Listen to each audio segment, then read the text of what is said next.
dan petani. Ya udah, lo mau nanam aja, kalau Ya mau gagal udah olahraga, gagal. ya udah gitu kan. Selamat datang di Pod News, podcast Agronews. Sebelumnya kita mau apresiasi saja terlebih dahulu karena ini merupakan Pod News pertama dengan visual. Selamat kepada Pod News. Oke, hari ini kalian pasti langsung aja mau masuk ke topiknya ya. Hari ini kita akan bahas hal yang sangat penting, yaitu kedaulatan pangan. Jadi kalian harus simak ini dengan baik-baik karena ini menyangkut masa depan kalian semua. Gak mungkin kan kita hidup tanpa pangan. Nah, tapi pangan ini dari mana? Nah, ini adalah hal yang akan dibahas hari ini. Nah, bersamai saya hari ini kita akan mengundang salah satu peneliti dari KRKP. Mungkin langsung masuk saja. Ayo Kak Rizka cabut segala masuk. Selamat datang Kak Rizka cabut segala. Mungkin panggilnya gimana ya nih Kak? Oke. Halo. Halo Kak. Sebelumnya mungkin panggilannya siapa ya Kak? Mungkin Camut aja kali ya. Oke, selamat datang Kak Camut di Pod News perdana visual kita. Mungkin Kak Camut boleh menjelaskan sedikit tentang latar belakang Kakak sebagai salah satu peneliti di KRKP. Oke, halo semuanya. Perkenalkan, saya Rizka Camut Sagala. Biasa dipanggil Camut. Sehari-harinya saya banyak berkegiatan di KRKP ya, Koalisi Rakyat untuk Kedaulatan Pangan. Di mana KRKP sendiri merupakan lembaga non-profit pemerintah yang banyak bergerak di isu pangan dan juga pertanian. Nah, tujuannya itu mewujudkan kedaulatan pangan untuk rakyat dan juga petani yang ada di Indonesia, kayak gitu. Menarik sekali ya. Jadi KRKP ini sendiri adalah sebuah NGO yang bergerak untuk mewujudkan kedaulatan pangan bagi masyarakat dan petani. Nah, di sini aku mau ingin menekankan ya, ada kata kunci beberapa di sini yaitu masyarakat dan juga petani. Mungkin boleh dijelaskan lagi ya, kenapa apa sih itu definisi dari kedaulatan pangan dan kenapa masyarakat dan petani merupakan kunci dari mewujudkan hal tersebut? Definisi dari kedaulatan pangan sendiri itu adalah hak dasar bagi setiap orang, kelompok, komunitas, masyarakat, bahkan negara untuk mengakses dan juga mengontrol sumber-sumber produksi pangannya, serta mengontrol dalam hal kebijakan produksi, konsumsi, distribusi pangannya sesuai dengan ekologis, sosial, budaya khas masing-masing di setiap daerah, kayak gitu sih kalau kedaulatan pangan definisinya. Menarik. Dan kedaulatan pangan ini berbeda dari ketahanan pangan ya, benar Kak? Iya betul. Jadi ada beberapa kalimat ya atau kata antara ketahanan pangan itu beda dengan kedaulatan pangan, di mana definisinya ketahanan pangan sendiri ya itu adalah kondisi terpenuhinya pangan bagi setiap orang, kayak gitu. Jadi tidak peduli asal pangan itu dari mana, yang penting ada aja pangan, kayak yang gitu. penting mereka makan gitu lah ya. Nah, sementara kedaulatan pangan sendiri itu lebih ke bukan menjelaskan ya, menitik beratkan pada pangan itu tuh selain ada, tersedia dan juga terjangkau bagi semua orang, itu asalnya dari mana itu harus jelas. Terus siapa yang memproduksinya. Nah, kalau bisa itu dari dalam negeri sendiri, kayak gitu. Jadi kayak kedaulatan pangan ini menitik beratkan bahwa pangan tersebut harus diproduksi dari dalam negeri gitu ya? Iya, betul. Dan siapa yang memproduksinya ya itu paling penting. Benar. Makanya masyarakat dan petani. Nah, pasti ada banyak kendala ya dalam mewujudkan kedaulatan pangan tersebut. Kira-kira kendalanya itu apa saja nih? Soalnya dari yang saya ketahui ya, dari kondisi pertanian sekarang di Indonesia ya, mungkin ada beberapa poin besar nih yang jadi masalah, seperti makin berkurangnya lahan gitu, dan juga ya naiknya impor beras. Mungkin hal seperti ini nih menjadi halangan ya bagi mewujudkan kedaulatan pangan. Kalau dari Kacamu sendiri gimana ya pendapat Kakak? Mungkin beberapa faktornya ya tantangannya itu. Yang pertama itu akses terhadap sumber-sumber produktif, kayak gitu. Misal lahan, pupuk, pestisida, benih, kayak begitu. Alsintan termasuk juga ya. Alsintan juga. Terus yang kedua itu lebih ke praktik pertanian berkelanjutan. Di mana kita harus memperhatikan lingkungan juga, produsennya yang kesehatan, maksudnya keamanan bagi si petani itu sendiri, kayak gitu. Jadi kita harus melihat bukan hanya di lingkungannya, tapi juga di sisi kesejahteraan petaninya gitu ya? Dan juga keamanannya sih paling penting. Karena selama ini kan petani kita agak kurang aman ya di dalam memproduksi pangannya, kayak gitu. Iya. Terus yang selanjutnya itu ada perdagangan yang adil. Nah, kayak gitu. Selama ini kita tahu sendiri kalau petani itu aktor yang paling sedikit dapat untung kayak gitu. Padahal dia yang memproduksi Produksi, pangan gitu ya. Tapi dia yang nggak pernah dapat untung yang banyak, selalu ya bisa dibilang rugi lah kayak gitu ya. Terus yang terakhir itu ini lebih ke ini ya, konsumsi pangan yang ada di lokal beragam, berkualitas dan juga sehat kayak gitu. Jadi diversifikasi pangan lah kayak gitu. Jadi selama ini kita kan selalu banyak cuman 2 jenis doang ya kayak gitu, beras sama ya terigu-teriguan lah ya. Iya, ketergantungan GRI ini juga salah satu masalah besar yang harus ditanggapi ya. Itu salah satunya. Menarik sekali. Wow, jadi gimana ya caranya tuh ya ditanggapi? Karena kalau dari masyarakat sama petani sendiri kan ini masalahnya udah lama ya, bukan dari dulu sampai sekarang sepertinya tidak solusinya kenapa tidak terwujudkan gitu ya? Karena kalau dibeberkan di atas kertas sepertinya solusinya sudah jelas gitu apa yang harus dilakukan. Tapi kenyataannya di lapangan hal tersebut tidak terjadi. Gimana ya? Apakah dari pemerintah memerlukan kebijakan yang harus diperbaiki gitu, atau apa yang harus dilakukan oleh pemerintah mungkin ya untuk mendukung pewujudan dari kedaulatan pangan? Mungkin kalau dari sisi pemerintah itu lebih banyak di kebijakannya kali ya. Karena misal kebijakan di sektor-sektor pertanian. Jadi pemerintah itu harus memperkuat kebijakan di sektor pertanian seperti aksesnya terhadap lahan. Terus yang kedua itu pasar terutama. Terus mendukung ini ya pengembangan teknologi di bidang pertanian dan juga pangan ya kayak gitu. Terus diseminasi inovasi teknologi itu sendiri. Jadi secara merata menyeluruh, bukan hanya baik Jawa doang gitu ya maksudnya. Ya masih banyak pulau-pulau lain kayak gitu ya, harus diseminasinya secara rata. Terus bisa juga memperkuat di akses permodalannya dan juga manajemen resikonya kayak gitu. Tadi ada beberapa poin yang menarik ya. Salah satunya adalah bagaimana pemerintah bisa mensupport para petaninya. Tadi ada salah satunya lahan ya, lahan menjadi masalah. Nah, ada nih program dari pemerintah food estate ya, kalau udah dengar ya, menarik ya. Nah, ini gimana nih menurut kakak? Soalnya sepertinya kalau dari apa yang dipaparkan kakak sendiri tadi, food estate sepertinya merupakan jawaban dari pertanyaan-pertanyaan tersebut, tapi kendalanya sepertinya masih banyak. Gimana kak pendapat kakak? Sebenarnya konsep awal membuat food estate itu sendiri, kebijakan food estate itu baik ya. Itu untuk memenuhi kebutuhan pangan dalam negeri kita kayak gitu.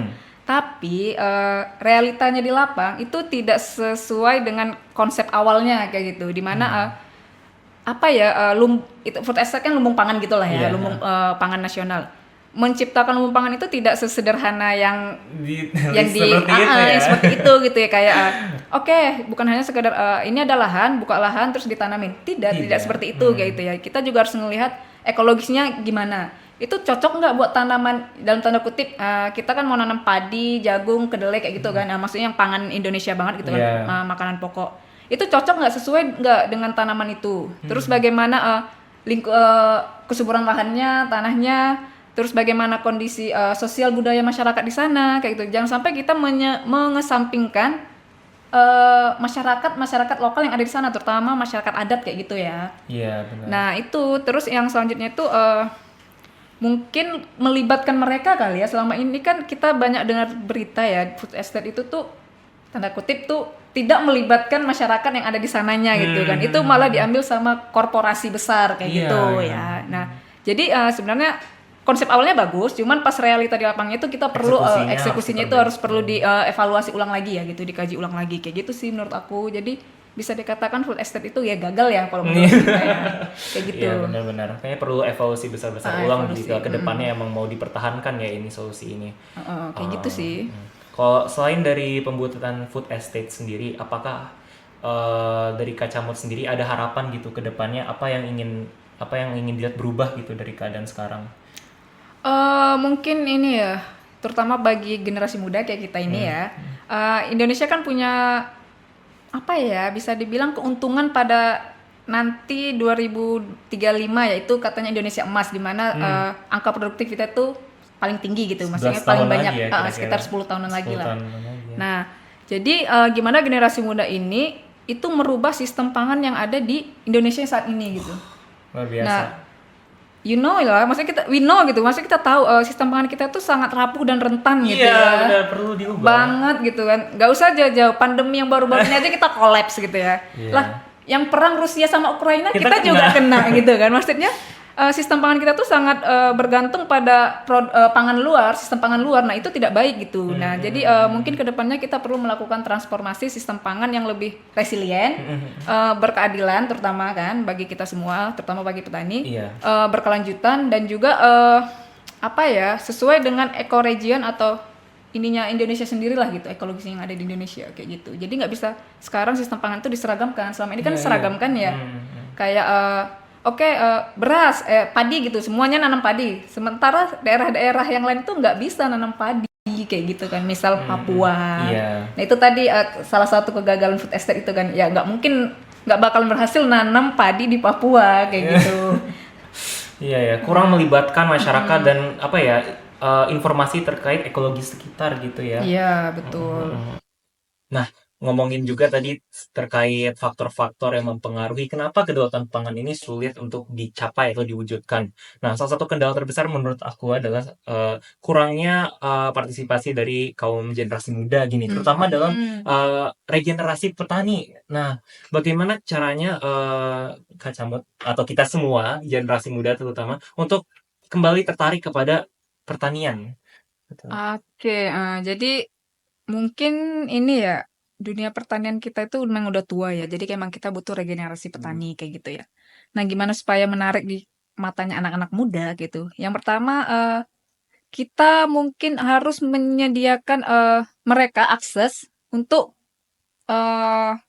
mengakses lahannya buat memproduksi pangan. Lahan gitu. ya? Lahan. Yang kedua, selain akses terhadap lahan, juga akses terhadap informasi kayak gitu. Informasi, teknologi, termasuk inovasi di bidang pertanian. Nah, selama ini kan orang anak-anak muda tuh kayak, oke, gue tahu, tapi kan dia juga belum tahu informasi tentang pasarnya, akses pasarnya. Next, mungkin lebih ke akses permodalan kayak gitu. Iya, iya.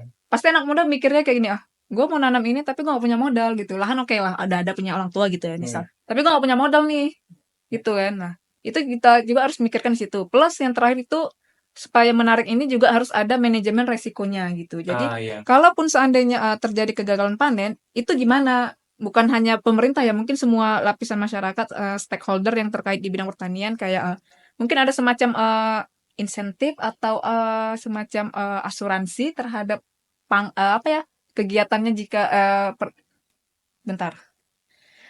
jadi semacam ini asuransi ataupun memberikan insentif jika terjadi kegagalan panen kayak gitu. Atau pada saat panen raya itu harganya itu tidak jatuh banget gitu. Jadi kita harus tetap memberikan membelinya dengan harga yang layak kayak gitu ya. Yang layak ya, bukan harga yang tinggi gitu ya. Layak. Yang layak gitu. Karena layak itu kan sudah pasti dia dapat untung dan dia juga nggak merasa dirugikan kayak gitu ya. Nah, kayak gitu sih. Terus yang terakhir itu lebih banyak di pengolahan ya, mungkin ya anak-anak muda ini tuh kayaknya kita masih kurang ya di pengolahan olah-olahan pangan kita ya. Iya, kayak pasca gitu. panennya gitu. Pasca panennya itu kayaknya salah satu bisa menarik anak-anak muda kayak gitu loh. Ada sebuah peluang besar juga Peluang pasca besar di panen. situ pasca panen. Menarik Jadi sekali. yaitu tadi akses lahan, akses permodalan, akses informasi, pengetahuan teknologi, dan yang terakhir manajemen resiko dari kegiatan pertanian kayak gitu sih. Itu sih menurut saya beberapa hal yang membuat supaya anak-anak muda tuh lebih tertarik lagi kayak gitu ya. Benar-benar menarik sekali. Dan sebagai anak muda juga, Kak Cabut sebenarnya anak muda juga Iya, sih. Aku merasakan kekhawatiran yang sama dari semua poin-poin tersebut. Pertama kayak kalau emang ingin mulai pertanian, mana lahanku gitu lah. Aku alhamdulillah mungkin ada gitu lah, orang tua di tanah gitu. Tapi belum tentu semua punya. Kemudian manajemen resikonya itu loh yang paling mengkhawatirkan. Karena anak muda mungkin banyak yang ya jual bisnis paling beberapa gitu loh. Belum berani untuk menanggung aku pun nggak berani resiko, apalagi kalau informasinya sedikit. Dan itu sangat penting ya, mungkin harus digarisbesari bahwa ada semua informasi yang agak hilang gitu di sini Iya, kan. betul. Itu perlu diperjelas gitu. Karena beberapa info dan data yang saya baca ya, itu anak-anak muda di negara maju itu mereka mendapatkan hal yang saya sebutkan tadi, seperti kayak kesejahteraan mereka tuh sangat diperhatikan di sana lah. Sementara kita boro-boro gitu kan. Ya udah lo mau nanam aja, kalau mau gagal udah gagal udah gitu kan. Nah, kayak gitu. Jadi mungkin lebih ke mungkin yang paling atas ya kali ya pemerintahannya. Mungkin pemerintahan kita bisa lebih pro gitu ya ke kebijakan-kebijakan pertanian terutama di kelompok-kelompok anak muda gitu, memberikan mereka kayak semacam seperti hal yang saya sebutkan tadi Iya. kayak gitu kan, semacam insentif supaya mereka tuh tertarik dan bergairah buat balik ke pertanian gitu. Benar. Karena kan anak muda kan agent of change. Wah, iya, agent of change. Heeh, Tapi jadi perlu fondasinya ini perlu lah ya. fondasi. Nah, itu fondasinya itu ya kita semua gitu, maksudnya stakeholder yang lain termasuk pemerintah yang buat mendukung dan mensupport mereka kayak gitu. Jangan dibiarkan mereka sendirian. Betul. Gitu sih. Iya. Kalau nggak dipantau ya nggak jalan ya. Heeh, gitu.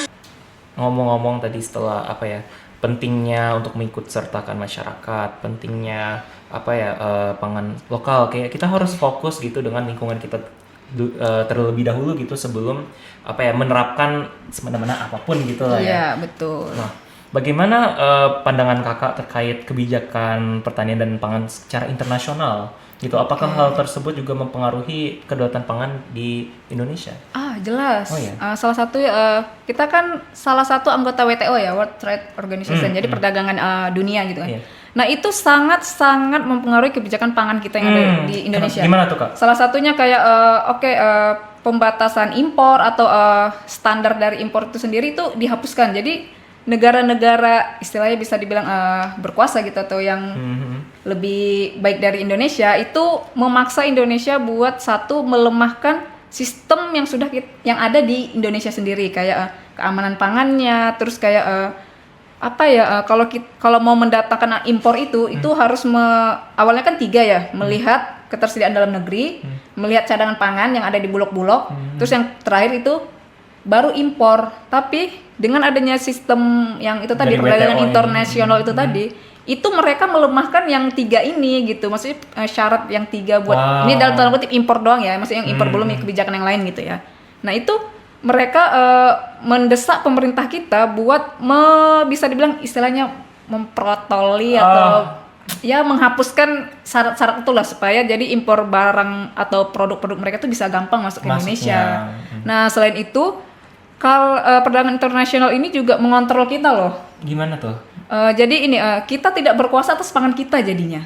Kok bisa? Loh, kayak gini loh, kayak misal nggak usah jauh-jauh ya, kita sekarang ini kan secara tidak sadar kita itu masih masuk dijajah ya, dijajah dalam hal produk pangan pokok seperti terigu gitu.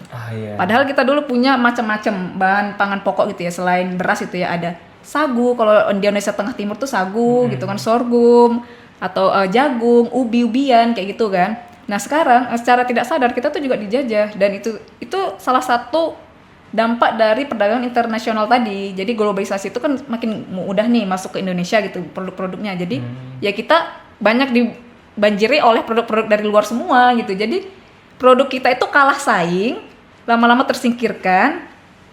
Otomatis yang dari luar yang banyak memenuhi yang ada di Indonesia produknya. Dan semua kayak terjadi gitu. Tanpa sadar ya. Masyarakat kita sendiri bangga sekali dengan beras. Gitu. Nah, itu kita tidak sadar juga bahwa kita tuh sudah dikontrol gitu. Bahkan perut kita juga dikontrol oleh orang sana kayak gitu kan. Gak ada beras, belum kenyang gitu ya.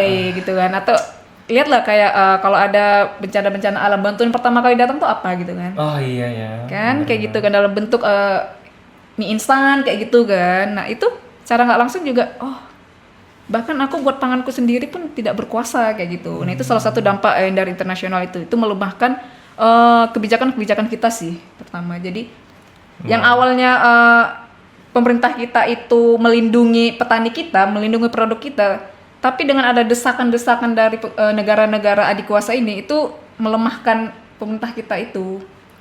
Dan gitu. Ini juga terjadi kepada negara-negara berkembang lainnya kah? Iya, betul sekali. Waduh, gimana ya? Berat sekali ya ternyata. Nggak cuma dari dalam negeri tapi dari luar pun ada banyak faktor yang menghambat kedaulatan pangan suatu negara, terutama yang masih berkembang. Nah, itu mungkin menjadi tantangan juga bagi para agronomis dan kaum muda di sana untuk mengembangkan apapun yang sekarang sudah ada, termasuk tadi diversifikasi pangan, bagaimana caranya kita bisa mewujudkan kedaulatan pangan. Kalau dari KRKP sendiri, apakah ada program-program yang tersedia atau dijalankan untuk mencapai hal tersebut gitu? Kita ada ya, terutama di paling banyak sekarang ini tuh kita melakukan di praktik pertanian berkelanjutan kayak gitu. Terus kita juga seperti kita menerapkan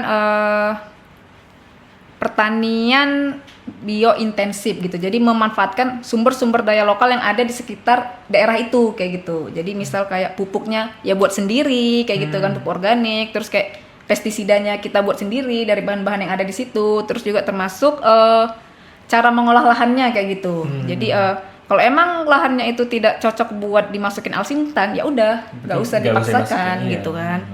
Terus selain di reforma agraria, kita nyebutnya itu reforma agraria ya, kita juga praktik pertanian berkelanjutan plus di perdagangan yang adil. Kita membangun bisnis antara petani dan langsung ke konsumen itu. Jadi kayak memutus beberapa rantainya ya, Nah, benar. selama ini kan itu yang sedikit Kepanjangan ya. dan merugikan ke petani kan banyaknya. Jadi mungkin lebih banyak buat mitra gitu kayak petani, habis itu ada mitra di tengahnya mungkin semacam koperasi kayak gitu ya, yang menampungnya habis itu dari koperasi ini ke konsumen langsung gitu. Jadi biar nggak terlalu banyak rantainya gitu kan. Terus yang terakhir itu yang mendukung ya itu tadi, kita mendukung daerah-daerah buat pengembangan pangan lokal kayak gitu. Misal kayak ini ada kerjasama dengan beberapa lembaga lokal di NTT, kita mengembangkan sorghum. Sorghum, jadi kita bagaimana praktik sorghum yang baik dan benar sesuai dengan SOP-nya gitu, berkelanjutan terhadap lingkungan maupun juga ekonomi sosial budayanya. Setelah itu gimana pengolahannya plus konsumsinya nanti gimana sampai ke konsumennya. Jadi kita selain produksi, kita juga ke konsumennya juga kita melakukan perubahan pola pikir kayak gitu. Jadi kayak nggak harus makan nasi loh gitu untuk kenyang gitu. Ada loh pangan yang lain kayak gitu. Itu sih kalau di KRKP ya. Mendukungnya, dan lebih banyak kita melakukan peningkatan kapasitas si petani itu sendiri, kayak produsen pangan skala kecil kayak gitu. Misal mereka dikasih pelatihan gitu kan, bagaimana ikut dalam bentuknya itu sekolah lapang pertanian kalau kalian pernah dengar gitu. Nah itu terus juga kayak kalau ada pelatihan tentang cara mengukur curah hujan atau cara melihat cuaca kayak gitu. Nah itu kita juga fasilitasi petani-petani di lapangan kayak gitu. Kita juga dampingin mereka gimana bisnisnya kayak gitu ya. Maksudnya petani juga harus tahu dong bisnis nih, supaya mereka juga ngeh pasar itu seperti apa kayak gitu kan. Terus juga selain itu kita juga pelan-pelan merubah pola pikirnya terkait konsumsi pangannya kayak gitu. Jadi nggak harus makan nasi 3 kali sehari loh. Bisa dicampur ya, nasinya 1 kali, 2 laginya ya ubi atau singkong ataupun pisang gitu, pokoknya pangan yang lain lah gitu, lebih sehat lagi kayak gitu.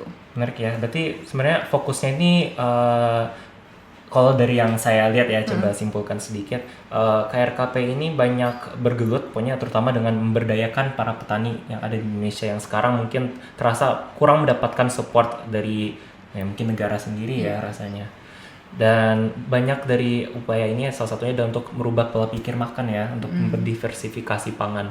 Dan mungkin ini hal yang jarang terlalu terpikirkan oleh orang gitu ya, bahwa kita jangan selalu makan nasi, karena itu adalah hal yang sangat umum gitu lah, sehari-hari lihat nasi itu bukan sesuatu yang harus dipikirkan gitu. Ada nasi di dalam rice cooker kayak yaudah makan gitu, nggak pernah mikir kayak aduh kenapa nasi lagi ya, gimana ya cara kita ganti. Dan itu adalah sesuatu yang harus memang diubah, karena nggak mungkin kalau kita harus selamanya selalu menggunakan sistem pertanian yang sekarang ini ya. Iya betul. Itu harus diubah gitu ya. Diversifikasi juga salah satunya tadi ya, pengembangan pangan-pangan lokal seperti sorghum dan sebagainya gitu ya. Menarik. Kok bagaimana dengan petani-petani di perkotaan? Apakah mereka juga memiliki tempat untuk mewujudkan kedaulatan pangan? Soalnya dari tadi itu nggak tahu ya, di bayangan aku tuh ini pertanian konteksnya desa ya, desa gitu. ya. Oke. Nah kalau di perkotaan kita bilangnya urban ya. Kita juga ini melakukan campaign kalau mereka juga bisa memproduksi pangannya sendiri gitu, dan menciptakan kedaulatan pangan di keluarganya masing-masing, yaitu dengan cara memanfaatkan lahan-lahan sempit, pekarangan-pekarangan, misal dengan menanam di polybag atau sistem vertikultur atau hidroponik. Nah itu kita juga mendampingi di seperti itu. Komunitas-komunitas kayak gitu. Jadi ya misal kayak ya bahan-bahan dapur lah seperti sayuran, cabai, tomat gitu, itu nggak harus beli lagi kayak gitu. Bisa disediakan. Jadi nggak selalu bergantung dengan pasar gitu ya. Terus selain sayuran dan juga bahan pangannya, kita juga ada ini sih mendampingi di proteinnya, kayak ya buat semacam 3x3 kayak empang gitu ya, mungkin bisa ternak ikan lele, Lele. atau mujair, emas kayak gitu ya. Itu Pekarangannya dimanfaatkan gitu ya. jadi secara inklusif gitu ya. Jadi pertaniannya, limbah-limbah pertaniannya bisa buat jadi pakan si ikannya kayak gitu. Tuh dengar sendiri agronomis, ternyata pekarangan kita bisa dimanfaatkan untuk mewujudkan kedaulatan pangan. Itu menarik sekali. Saya sendiri banyak senang berkebun gitu ya di rumah. Maksudnya bukan untuk emang terkadang bukan untuk pangan ya, tapi menurutku menanam tanaman aja itu membawa kesenangan hati gitu tersendiri gitu loh. Apalagi kalau bisa metik dan menghasilkan di halaman sendiri terus makan. Nggak hanya hal tersebut memanfaatkan lahan yang tidak terpakai, tapi saya sendiri mendapatkan manfaat dari hal tersebut gitu. Dan itu adalah hasil saya sendiri gitu. Jadi tahu kalau ini bebas dari pestisida ataupun apapun hal tersebut gitu ya. Lebih sehat ya. Lebih sehat gitu. Jadi itu juga hal yang bagus ya dan penting. Ternyata bahwa orang-orang di urban places itu juga memiliki input yang tinggi gitu. Menarik. Ya, menarik. Tanpa sadar kita sebentar lagi sepertinya sudah akan habis waktunya di sini Kak Camut. Oke. Tapi So sad. cepat banget ya.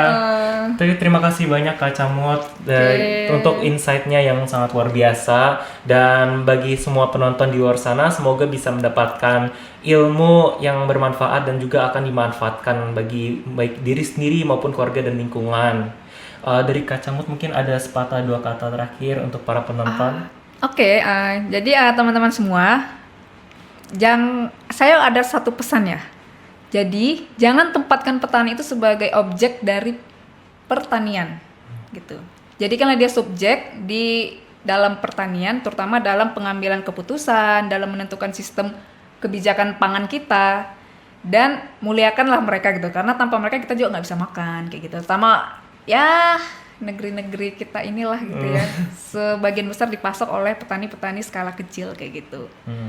Jadi jangan menganggap petani itu hanya sebagai objek di bidang pertanian, tapi sebagai subjek kayak gitu.